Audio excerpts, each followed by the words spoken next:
think it is very important to realize that agroecology was born in Latin America, mainly with the work of many NGOs and also with the practices of traditional agriculture. And in the last 30 years, at the beginning was more NGO involvement in agroecology, and now social movements are taking the lead on agroecology as a flag of rural development. And I think this is very important change during time.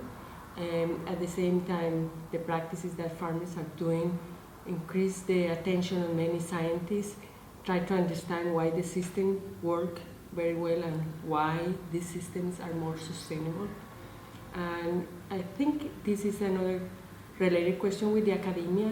How can academia play an increasing role on agroecology? And I think it's very important to realize that 30 years ago, the academia was not interested in the topic because at that time, conventional agriculture was more leading the attention of the development of agriculture, and probably because they were more interested in yield and productivity rather than the ecological implication of the technology that they were using. And now that many people realize that traditional agriculture has very important elements to understand how the system works, so academia can play a key role, try to do the research to understand why these systems are sustainable on time. For example, in the terms of climate change, it's very important to realize that farmers have been doing agriculture for centuries. They have been exposed to climatic events, and they have many practices that could be resilient to climate change. And we in the academia, we need to understand why, and what are the ecological processes that these traditional farms have in order to get the elements to design new farms. The other aspect that academia has to take in consideration is the educational programs. So 30 years ago, we didn't have any program on agroecology. Now in Latin America at least, we have the first PhD program on agroecology that is very important. First of all, to educate people on these aspects, not only the technical aspects, how to do agriculture without external inputs, especially chemical inputs, but at the same time try to understand the social and political implication of these agroecological systems.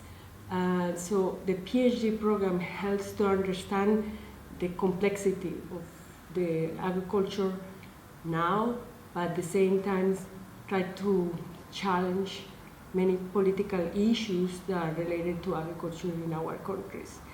And at the same time, these PhD programs help to understand in a more scientific way what are the main solutions and the best policies to scaling up the traditional farming system that we have, at least in Latin America, speaking from the Latin American perspective.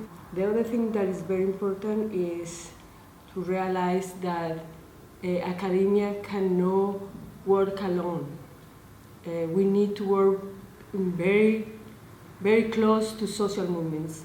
And I think this is one of the prerequisites that we have in the PhD program in Latin America, is that we need to set up the agenda with farmers, because sometimes the universities are far away in the bubble, trying to publish, to do a lot of papers that nobody read, that do not make solution to the problem that we have.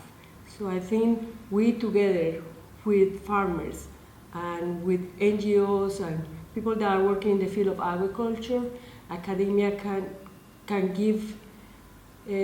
work together with these different groups in order to advance agroecology in Latin America. I'm talking as an academic, as a scientist. I'm a professor at the university, so I think this is our main challenge at the university level. It's how we can work with people that are really doing agroecology in the field.